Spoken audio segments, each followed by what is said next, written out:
नमस्कार दोस्तों, मेरा नाम है विमल सिंह। बालाजी स्टडी अड्डा में आप सभी का स्वागत है।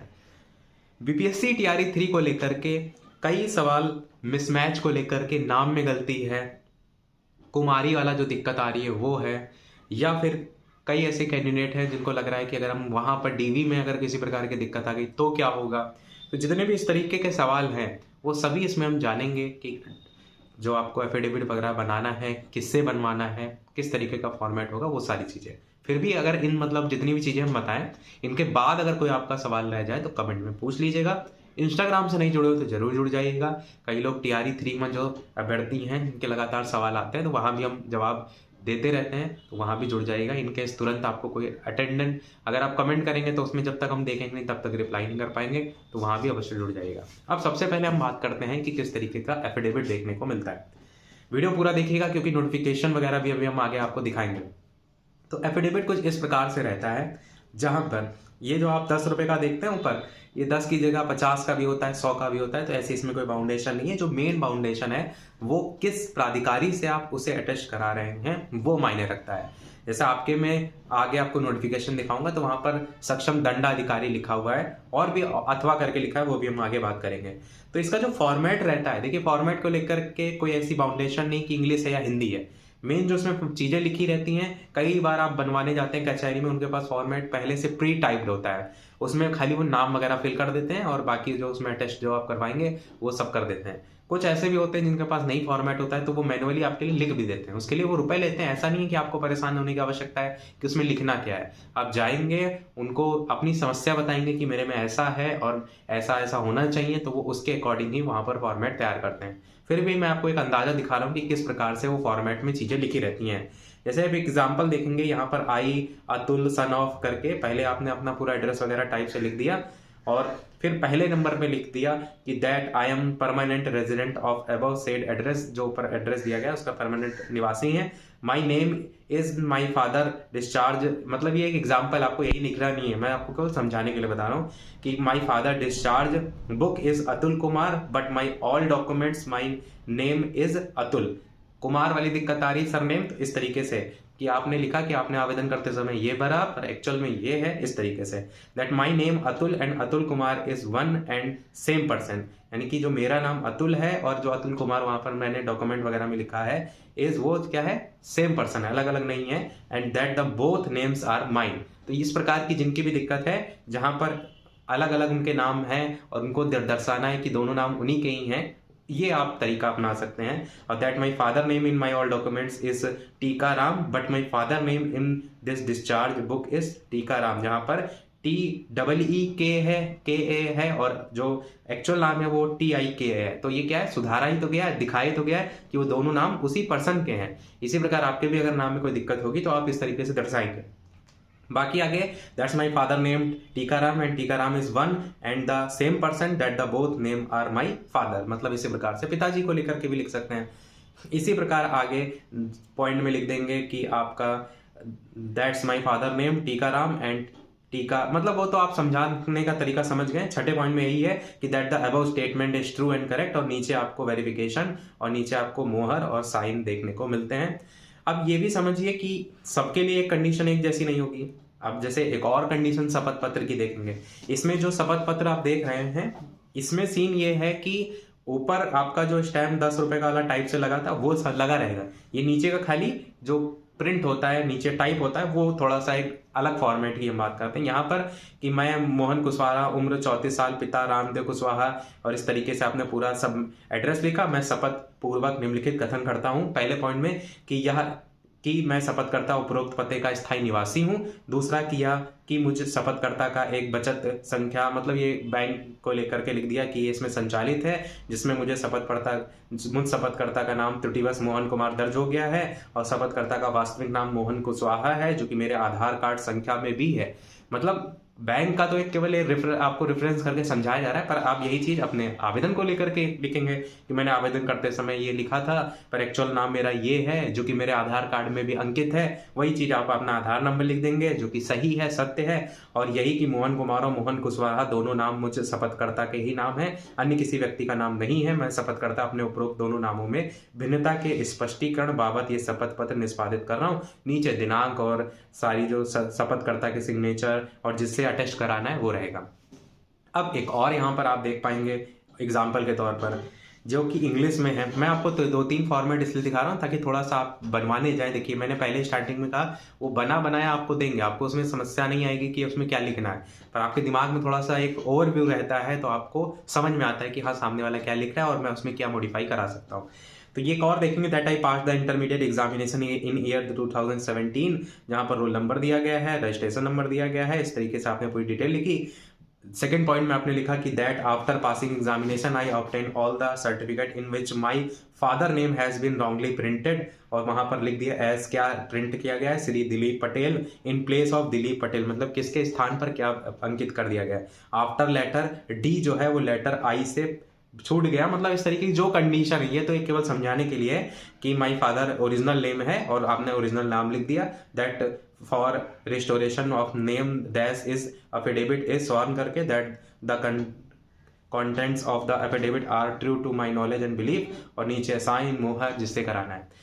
तो ये मैंने 2-3 आपको इसलिए दिखा दिए ताकि इसमें सबकी अलग अलग समस्या है। मैंने क्या कहा कि जैसे किसी में नाम मिसमैच है, अब जैसे कुमारी वाला जो सीन है वो भी इसी प्रकार एफिडेविट में है। जैसे कुमारी वाला सीन के मोस्टली लोगों के साथ क्या होगा कि किसी उनके एक डॉक्यूमेंट में कुमारी लिखा होगा, आवेदन करते समय उन्होंने कुमारी नहीं लिखा होगा, तो वो आप क्या दर्शा दे, आधार कार्ड में जैसे कुमारी वाला नहीं रहता है, अगर नहीं है तो आधार कार्ड के बेस पर आप बनवा सकते हैं कि मेरा नाम ये है जो कि मेरा रियल नेम है और आधार कार्ड में भी अंकित है, आधार कार्ड नंबर ये है। इस तरीके से अगर किसी के आधार में है या दूसरी कंडीशन में है तो उसके लिए पहला वाला कंडीशन की नाम मिसमैच है तो वो आपके अपने अनुसार ही आपको बनवाना पड़ेगा। अब एक सबसे इंपॉर्टेंट है वो है आपका नोटिस, जिससे आपको बहुत सी चीजें क्लियर होंगी।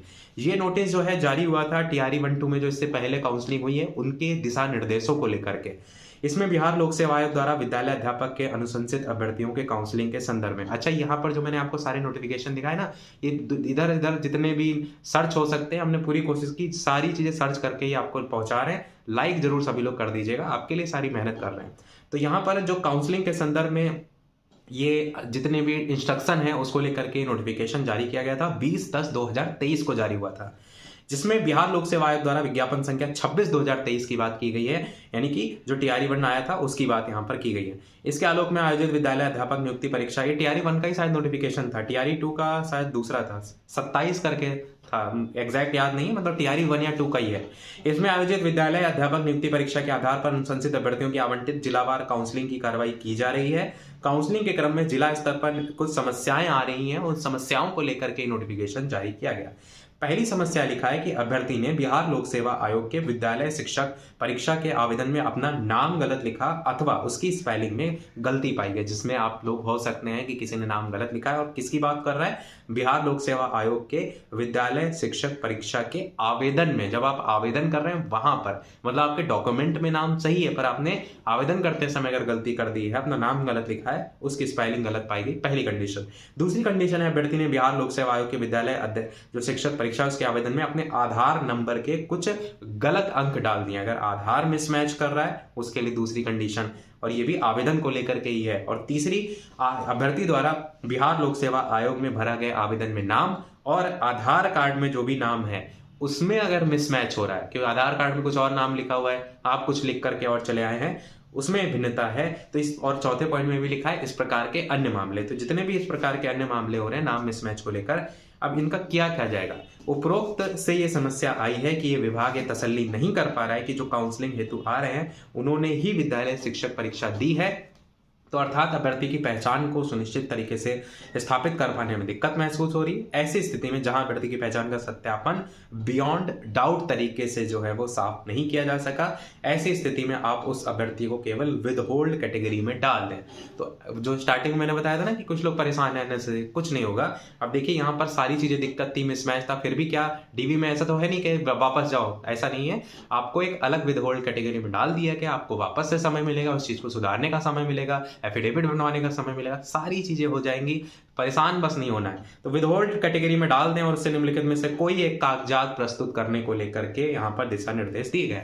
अब कागजात क्या क्या मांगे गए? पहला कागजात इन्होंने कहा कि अभ्यर्थी जिस जिले का स्थायी निवासी है। अब कमेंट में पहले यही आ रहा था कि स्थायी निवासी बनवाएं या नहीं है, क्या करें। मैंने कहा कि अगर आपका जहां आप रह रहे हैं, मान लीजिए उत्तर प्रदेश में रह रहे हैं, बिहार में जा रहे हैं नौकरी करने के लिए, तो आपके पास यहाँ का पहले से बना होगा। मोस्टली लोगों के पास पुराना हो जाता है, तो ऐसी कंडीशन में नए के लिए वो रिन्यू होता है।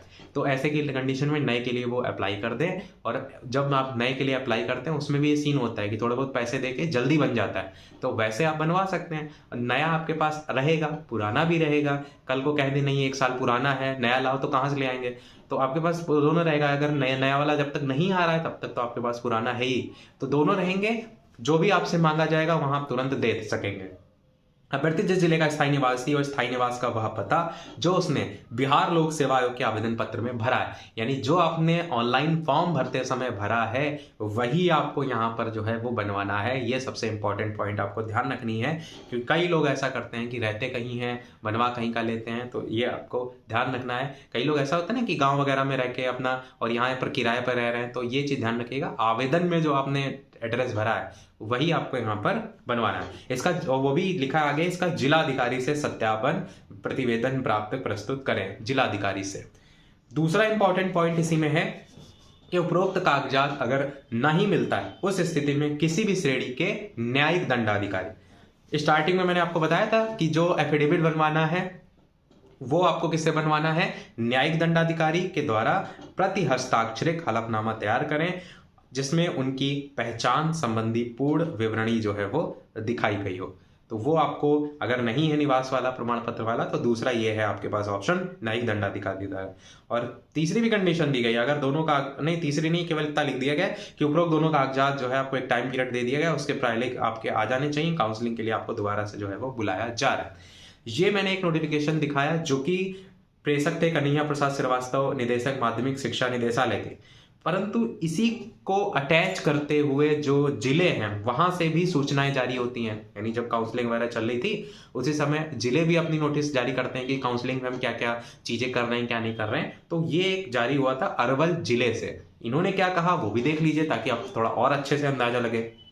सभी को सूचित किया जाता है कि अरवल जिले के डीआरसीसी में चल रहे शिक्षक नियुक्ति संबंधी काउंसलिंग के संदर्भ में जो पत्र है, उक्त पत्र मतलब जो भी मैंने पत्र दिखाया वो पत्र जो है शिक्षा विभाग द्वारा प्राप्त है। इसके अनुसार यदि अभ्यर्थी के सर्टिफिकेट एवं आईडी कार्ड में नाम और विभिन्न दस्तावेज में अंकित नाम अथवा अन्य विवरणी में किसी प्रकार की भिन्नता है, ध्यान दीजिएगा वही सारी चीजें यहाँ भी लिखी हैं। अभ्यर्थी के सर्टिफिकेट में या आईडी कार्ड में नाम या विभिन्न दस्तावेजों में अंकित नाम या कोई अन्य विवरणी में किसी प्रकार का भिन्नता देखने को मिल रहा है तो संबंधित जिले के जिला मजिस्ट्रेट के द्वारा सत्यापित प्रतिवेदन।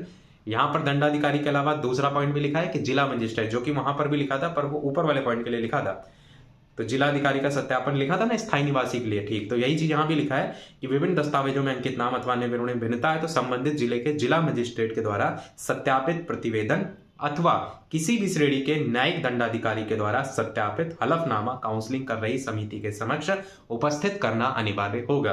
तो ये आपको समझ में आया है कि जो एफिडेविट वगैरह जितने बनवाइएगा इन्हीं से ही बनवाइएगा, या तो आप न्यायिक दंडाधिकारी किसी भी श्रेणी के लिखा है या तो फिर भाई जिला मजिस्ट्रेट के द्वारा। अब आगे यहाँ पर बताया गया है कि प्राय ऐसी समस्या उत्तर प्रदेश से आए हुए अभ्यर्थी खासकर महिलाओं के मामले में हो रही है, अतः सूचित किया जाता है कि काउंसलिंग की अंतिम तिथि 31 अक्टूबर जो पहले की थी, यदि 31 अक्टूबर तक दस्तावेज को डीआरसीसी में जमा किया जाता है, काउंसलिंग करा ली जाती है, किसी भी अभ्यर्थी को चयन संबंधी कोई समस्या नहीं होगी और घबराने की कोई बात नहीं है। घबराने के संदर्भ में यहाँ पर उन्होंने अपना एक मोबाइल नंबर भी जारी कर दिया था, तो ऐसे ही जब जिले से भी जारी होगा ना तो वो भी अपना मोबाइल नंबर जारी करेंगे। किसी प्रकार की कोई दिक्कत होगी तो आप वहां पर बात करके उसको सॉल्व कर सकते हैं। तो काफी चीजों की हमने इस वीडियो में बात की। इसके बाद भी आपके कई प्रश्न होंगे जो आपके इस वीडियो में नहीं कवर हुए होंगे तो आप कमेंट में पूछ लीजिएगा। हम एक साथ उन सारी चीजों को लेकर के अगले वीडियो में फिर से बात करेंगे। बस एक चीज आपको ध्यान रखनी है कि हम हैं तो किसी प्रकार का आपको परेशानी होने की आवश्यकता नहीं है, इसीलिए मैंने इंस्टाग्राम आईडी को भी अलग से मेंशन कर दिया है कि पर्सनली भी आप मैसेज करके कोई दिक्कत हो तो पूछ लीजिएगा। बाकी अभी के वीडियो में इतना ही रखते हैं, कोई प्रश्न कमेंट में पूछ लीजिएगा। वीडियो लाइक शेयर सब्सक्राइब कीजिएगा। मिलते हैं अगले वीडियो में, तब तक के लिए सभी को नमस्कार, जय हिंद।